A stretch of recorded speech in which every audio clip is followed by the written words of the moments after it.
the first initiator. Tas potentially pag nag-glue in, which is itutuloy nila, isang hero na hindi magandang i-target ng Badang or ng isang Arlot. So, Mm. ang kailangan ng 9 lives ngayon is Red. At kukunin nila dun sa Nathan. Greedy Wow. lineup from 9 lives. Sobrang farm dependent nila dito. This is Hayabusa. Tapos, Hayabusa, Kimi, at Nathan. Tatlong farm dependent heroes. And, honestly, para sa 9 lives, late game ulit yung kanilang composition. Hindi sila talaga, this time talaga, clear na malaki ang lamang ng Liquid sa mga turtle fights sa early game up until the mid game. Knowing na meron silang Akai tapos this is Kalea na may kasamang Farsa Granger. Pag meron nagkamali ng lakad, talagang mabibigyan at sure, mapapatumba dahil sa strength ng Kimi Granger. Oo. Pero pagdating ng late game, dun na lalamang talaga dito ang 9 lives. Nathan, Kimi, Hayabusa, never kakapusin ng damage output. Grabe, sobrang tiis. Pagtitiis ang magiging bentahe ng 9 lives. Pasok game number 4, Cavalry versus Wildcats. And Team Liquid ngayon ay nasa match point na. Again, going back doon sa sinasabi ni Wolf na kung sa komposisyon lang na pag-uusapan natin ay mas madali intindihin at paganahin dito ang Team Liquid Philippines. Habang sa 9 lives, ang komposisyon na ay masyadong mahal. Kailangan ng mga items ng tatlong miyembro ng players dito ng 9 lives and kailangan nilang ma-buy time at matiis yung early to mid na masasabi natin na may kalakasan ang lineup ng Team Liquid. Yeah. Kanina din inintay natin itong Akai mula kay Kalkizi at mabibigyan na tayo ng patikim kung paano nga ba to gagamitin ni Chessman. Masasabi ko din na kahit pa itong Team Liquid ay lamang sa early game, meron ding konting early game option ang 9 lives kapag tumama dito ang initiation command from Lanzo and then kay Kaloy. Maganda yung spread nila ng CC at syempre yung Kimi. At all stages naman ng game, masakit yan. Pero syempre, mas malakas siya sa late game. Early stage versus Farsa, mukhang Farsa pa rin. Basta makalayo yung Farsa. Basta may distansya, Farsa makakalamang. Importante ang distansya talaga sa Farsa. Lalo, Kimi to. Nakita naman natin yung mga pagbabago dun sa combo ng isang Kimi with the addition of the Traction Pulse na nakakagulo ng formation kung may plano ka. For example, ito si Sanji with that Feathered Earthshell. Kapag nagulo yung pwesto mo, lugi ka yan si Kielwon, oh. Nahihirapan kay Nosy Arcs. Oh no. Naiipit dun sa may torre. Parang ngayon lang ata, no? Kanina pa. Pero pang ilang Granger game na nito ni Kielwon. Yun lang. Huli si Sanji. Patay kagad. Pero alam pa rin ng 9 lives. Nalugi sila pagdating sa objektiba. Susukatan nila yung unang pagong ng laban. Pero dun yung final sila. Heavy spin naman. Ang isasagot dito ni Chessman paatras. At babalik muna sa kanyang farming. Habang ganun din naman ang ginawa ni King Scofield. Pero ang maganda naman na nangyari sa Team Liquid hindi napunta sa mga cores yung kill kundi kay Kaloy. Yeah. Maganda naman para sa Team Liquid is hindi sila nanakawan na kanilang mga purple buff which usually happens kapag ang kalaban mo assassin na ikaw ay utility na nag-secure ng first turtle.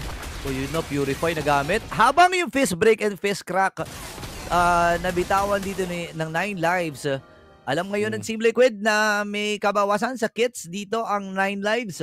So pwede silang sumubsob. Wala na rin na available na Tsunami Slam para kay Taro.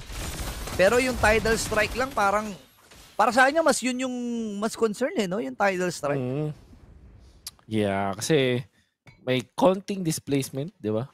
Hindi pala konti. Displacement talaga. May reach. May reach etong si Taro Sakamoto. At yun yung panggulat naman din talaga kasi mas malayo yung naabot nun. Fortunately para sa 9 lives, ang dalawang hero na importante para sa kanila ay mayroong Purify. So ito naman yung strength ng Nathan.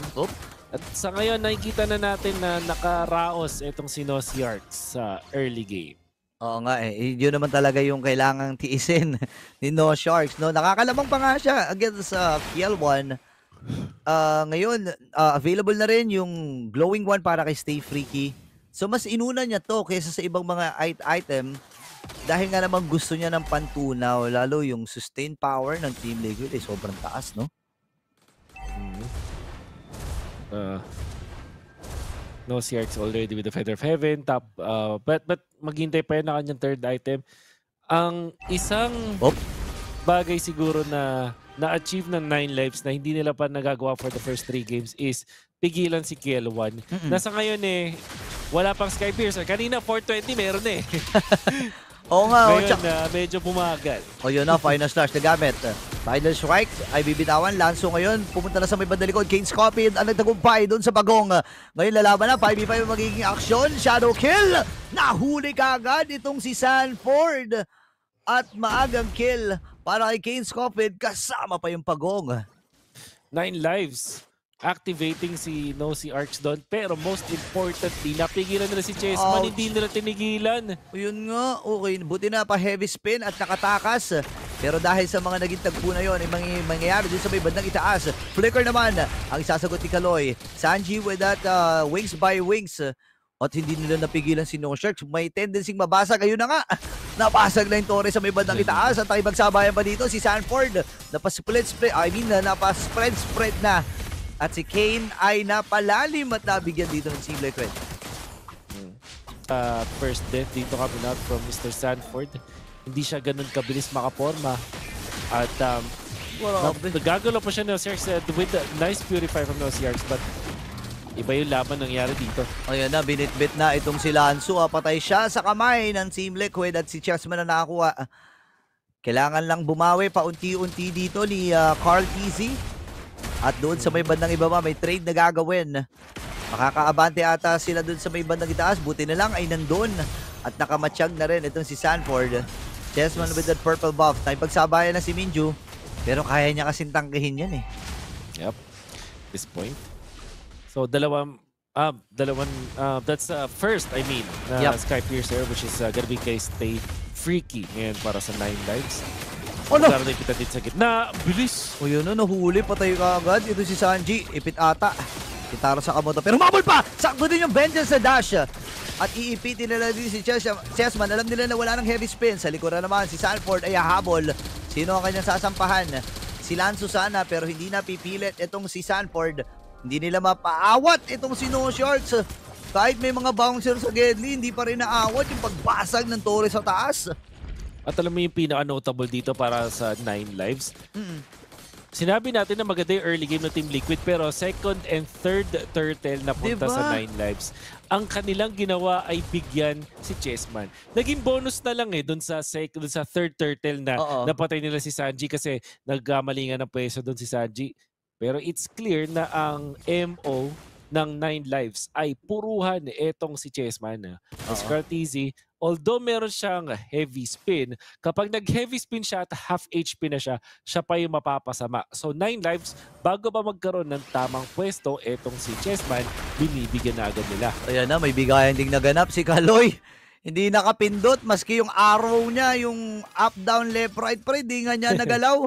Dahil doon sa continuous na damage na nagaling dito sa Team Liquid. Pero dahil doon ay alam nila na wala nang Feather Airstrike, wala na rin namang Tsunami Slam, at pwedeng balik na rin ng 9 lives sa magiging sitwasyon. Maganda sa Team Liquid lineup, meron pa nga sila nung Kalea plus 4 sa combo. Pero para naman sa 9 lives, ang kailangan lang nilang gawin ay iharap yung mga heroes na willing tanggapin ang combo na yon, like Lanzu or even itong si Yolak. Tapos habang sila Kane Scofield, siya, pati na rin si Sean, as long as buhay sila, it's gonna be fine. Sanji. Ayan na, yung poke, Feathered Airstrike na gamit. Sabay balibag! Hindi na rin nakapindot dito si Kane. Even yung attack button niya. Ngayon si Taro Sakamoto ay naka-atras. Available naman yung kanyang immortality. Pero si Minju ay napaspread. Patay si Kane for the next 16 seconds. Lord is up for grabs. Pwede mauna dito ang Team Liquid. Though aabot naman si Kane. Pero ang maganda ay hawak na nila yung mga crucial bush na pwedeng daanan dito ng 9 lives. Aabante si Sanford. Ang target niya ata ay si Nosy Arcs. Nasampahan na nga kagad, pero dadalhin dun sa may base. Pero dito sa may bandang Lord, ay naipit na si Lansu. Patay kagad. Same with Sanji na nakakuha ng kill. Dalawa ang napatumba dito sa 9 lives. Ngayon si Kaloy, aabante. Nandun yung mga pagtutok dito ni Stay Freak. Tinututukan lahat, binabari lang niya yung mga glulets. Pero outplay na ata dito si Sanji! Si Sanji namatay! Pero ready sila dun sa Lord. Atras muna dito si Kane Scofield. Nagamit niya yung kanyang shadow kill. Retrihang malala ang magiging tagpo. Buhay pa rin si Stay Freaky. Naipagsabayan na! At si Kane nababa ng buhay. Magiging sakata ng Spearser to! At si Kane ay nakuha ng kill. May bawi din naman si Kiel1. Tatlo na patumba para sa Team Liquid Philippines. Grabe yung tapang ng dalawang kupunan na to. Nag-aapoy at umuusok pa rin ang baril ni Kiel1. 4 straight games with this Granger. At lahat ng games na yun, solido yung kanyang performance. Hindi pa rin siya tumitigil sa pagiging on point in this match. At nakita natin with the double kill, sealing the deal para sa Team Liquid. Uy, nice Purify. Okay, nabalibag. Tidal Strike ay mabibitawan ba? Hindi na nga kasi si Lanzo ay namatay. Pero nakagrab-grab na itong si Sanford. Pero yung Lord ay nasa may bandang itaas. Kukuha mo na si Kiel1 ng orange buff. Nagiging tahimik ang ikot dito ng Team Liquid. Nagmamatsyag lang sila kung saan manggagaling ang 9 lives. Hindi na nila masasamahan yung Lord at hindi nila magagamit tuluyan. At ang 9 lives ngayon ay babalik lang muna sa kanya-kanya mga rotations. At balikan din natin yung pre-Lord fight na nangyari dito sa may bush, sa may gitna, sa may right side, kung saan si Sanford ay dalawang importanteng target yung nakita. Si Stay Freaky pati si Nosy Arcs. At eventually, napatay nila nga doon yung Nathan. Kaya lang, 10:52 na at konti yung lamang ng 9 lives, Burrito. At this point, mapapaisip ka na. Kung may real-time game win rate dito, baka nga pumapabor na sa 9 lives. Wala, bibigyan ata nila si Sanford Wait lang, kalahati yung buhay. Kiel1, pero pumasok si Nosy. Grabe, sinubsob niya ganyan sarili. Purify na gamit. Tatalo na rin din si Daddy JP. Ang nakuha niya, walang iba kundi si Lansu. Kiel1 with a godlike. Kane Scofield ay pumasok na rin doon sa 4 na miyembro ng Team Liquid Philippines. Nakatakas pa rin siya pero ang baba ng kanyang boy. Humabol dito si Sanji. Wings by wings. Feathered Earth Strike. Patay ata si Kane Scofield. Oh no! Ubus ang miyembro dito ng 9 lives. Nakapatay din. Itong si Stay Freaky habang si Nosy sa may madalikol. Free hit lang. Andun yung kanyang mga platot platito. Kiel1 versus Stay Freaky pero nagalawan na pindutan. Napindutan ni Kiel at napakagandang angulo naman nun. Flicker papunta dun sa kanan para ulit gumawa ng mas malaking distansya dun sa kanyang target. And Sean, kahit napakasolido ng pinapakita nitong Kimi na to, na-outplay pa rin talaga. Ano siya, gonna be able to get the purple buff. Lamang pa rin ang 9 lives ng kakaunting-kaunting gold. May kita nga natin yun. Hindi pala naka-rapid boots dun si Farsa. Sobrang bilis na talaga niya. Yun lang. Nga pala, no, dun sa parang second to the last na patch, movement speed pala ng wings by wings yung na-adjust sa kanya. No? Tama. Ang bilis. Kaya pala ang bilis. Medyo nanibago din ako kahit ginagamit ko to. No? Akala ko nga naka-rapid boost kasi yun na normally yung buuhan talaga. Ako, yun na rin binubuo ko eh. Sobrang bilis dun sa moment na yun. At na-outplay nila si Kane Scofield. Ito nga lang, 9 lives. Again, sila pa rin nakabante. At mabilis to. Point, sila din ang lamang. Mabilis to. Mabilis to ha. Si Nosy Arcs na nakakuha. Pero atras muna magiging kolata ng 9 lives. Nakaibadibag ni Daddy JP. Itong si Kaloy again. Legendary na si Kiel1 pre. 9-0-3. Lahat ng games sa ata, double digits yung kill score nito ha. Wait lang. Ito, most kills in the finals. Ay! Oh my gosh. Ito na, mabilisang aksyon ang ibinigay ng Team Liquid. Stampede is in! Team Liquid PH, inubos ang 9 lives. Si Lanzo na lang ang natitira. Pwede na lang salubungin itong Lord. Masakit. Kiel1 with 12-0-3. Oh my gosh, pinapatunayan ang kanyang pagiging veterano pagdating sa larangan ng ML. Papasagin pa rin yung Torre sa gitna. The killing machine para sa Team Liquid, 12-0-3. At hindi pa titigil ang Team Liquid dito sa pag-abante. Wait lang, conceal na gamit. At hindi na muna pipilitin ng Team Liquid ito. Kakalmahan nila. Paaapak muna sila sa mga breaks. Depensa sa may bandang ibaba. and 9 lives with the snap. Nakuha kagad yung kalamangan na meron sila dito. At naghulat din sa pinakita ng Team Liquid na aggression. Pa-level ang pinapakita dito ni Kill1. But 9 lives sila pa rin naman yung nakakuha ng Lord na yun. So they will get to see another minute. Nawala na nga yung lead para sa kanila. Pero i-remind ko lang din, this is still Nathan pick, this is still Kimi, and the Hayabusa. Nakakagulat lang talaga na itong Team Liquid. Nagkakaroon sila ng opportunity para i-lockdown ng isang Hayabusa. At nakakakuha nila yung kill. To be fair, meron silang Akai, Glue, pati na rin Kalea. So, they do have the lockdown. Pero yung the fact na 5 times na nilang napatay si Kane Schofield, that speaks a lot. Aray ko po. Aray ko. Ayun na, masakit na si Sanji. 2 bagsak lang ng Feathered Airstrike. Talagang maaaring may paglagyan dito si No Sharks. So, kailangan niya mas maging mindful dito. Lalo yung vision na nabibigay ni Daddy JP ay sobrang importante para sa kanya. 17-8 ang ating score. Grabe, 15 minutes pre. 17-8. Tapos parang karamihan dito, parang 70-80% ng mga kills kay Kill1 galing. So 15 out of 17. Ganon ka. So around 80. 5, ganon, mga 87. Oh my gosh. Ganon ka, tindi. Uy, wait lang, Finals Loss. Yun lang, malaking info ito para sa Team Liquid. Flicker din yun Oo, mabilis. Mabilis na mag-cool down ang Final Slash. Pero kung sasamantalahin ng Team Liquid, ayaw eh. O yun lang, yung flicker, 120 seconds pre. So tinaman nata si Chessman, pero alam niyo yung angulo kasi pag sa Final Slash, kapag sobrang lapit mo dun sa Arlot mismo, maikli lang. Hindi ka masyadong gagalaw eh. Oo, maikli lang yung galaw. At Akai pa yun, so hindi yun good target. Yun lang ang good target. Yun lang. Naku, natunaw ka agad si Daddy JP habang heavy speed na gagamitin ni Chessman. Ipitin ata itong si Kane, pero nakapatay na kaagad ang 9 lives. Hinahabol dito si Sanji. Naku, delikado ata. Nagamit din yung Purify. And double kill para Stay Freaky, pero may pagsabay na nabarilan dito si Kill1. Atras muna magiging ko ng 9 lives. Medyo critical ang kanikan nila mga buhay at nakakatakot ang isang Granger pag mababa ang buhay mo. Alam mong maaari maging numero ka na lang.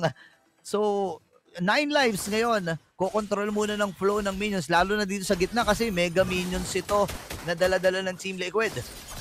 And 9 lives will eventually have the advantage kasi dalawin na patumba nila. They still have the spells at walang heavy spin. Okay, walang shadow si Kane Schofield.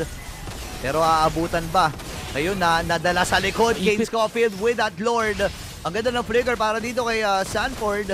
Pero shadow kill ay gagamitin. Hindi ata makakasampa. Atras! Nakapatay na si Noshar. Kaya si Kaloy, sasakripisyo na lang kanyang buhay para makatakas ang 9 lives. 14-0 and 3 para kay Kill1. Pre, again, another double-digit kills. Pero heavy spin gagamitin. Sabay palibag! Napakaganda ng follow-up! Ayaw pababain sa lupa itong si Stay Freaky.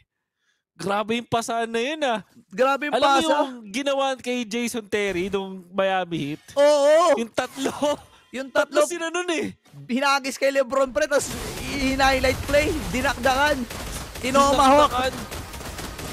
Grabe, ginamit yung heavy spin into Tsunami Slam para sa isa na namang Sky Piercer stack. Although maximum na to for sure. Oo. Para kay KL1, 15-0-3.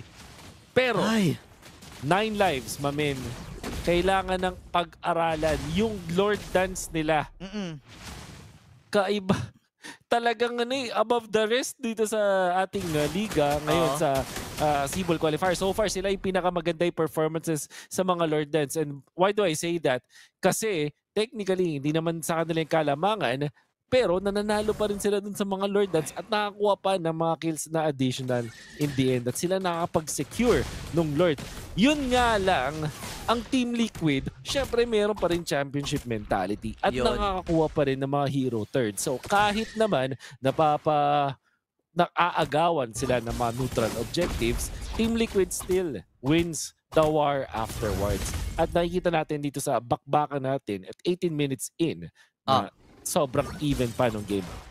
9 lives ang nakakaabante ito. When it comes to natural scaling, Etong Kimi, etong Nathan, sama mo na rin itong Hayabusa kahit 2-5 and 4 yung kanyang score. Threat na rin sila. However, Ay. Team Liquid, Wait lang, Chessman. because of this 15-0-3 na Granger, alam natin na sky is the limit sa scaling ngayon ng Granger. Nakakatakot ito. Again, both teams may kanya-kanyang mga inaantay na heroes na maaaring sumabog any moment. Parang may dala-dalang mga time bombs itong Team Liquid at 9 Lives na any moment ay pwedeng sumabog.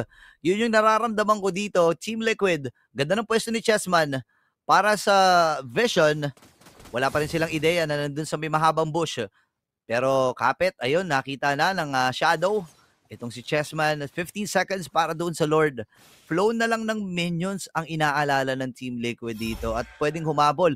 Wait lang, kung sila gamit din ha. Okay, wala silang makukuha. At narinig ng Team Liquid, tumulog yun. Pwede i-burst nga lang ng 9 lives. This is Nathan. Tapos may... Nathan pala ka, sobrang bilis na. Paano pa kung may Kimi, oo. Pero maganda ang lanes ng Team Liquid. Naturally pushing mid lane, bottom lane, good slow push. At top lane din mukhang kung tinitignan ko lang yung icons, lamang din ng slow push. Mas maraming Team Liquid. makapal. Mas makapal. Ayun nga, lamang nga yung minions nila. Pero tumatawid. Itong si Sanford, nandun na sa may long bush. Wait lang, Kane Scofield. Naku, napakwad Shadow. Info ito para sa Team Liquid.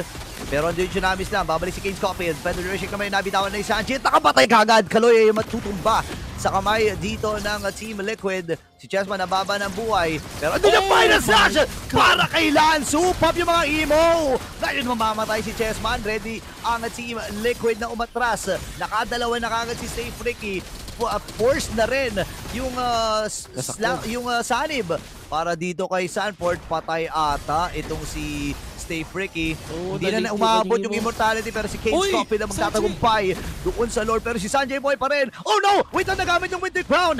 Aabot ba siya? Atras muna pero pwedeng bumalik. Yun nga si Kane Scofield. Alam ata ni Sanji, sasalubungin dito ni Sanford. The Sansan Duo. Eto na't nangangamoy pero binalikan yung Shadow Kill na. At mapasa ba dito kay Sanji? Buti lang hindi. Mid lane. Pero ontas. Mid lane. Kaya lang yung mid lane. Tatapusin na ata ni Kerwan. Ang dami mga minions pero mabasa yung Lord. Ang tanong, kaya ba niya? Parang hindi. Tinapos na talaga.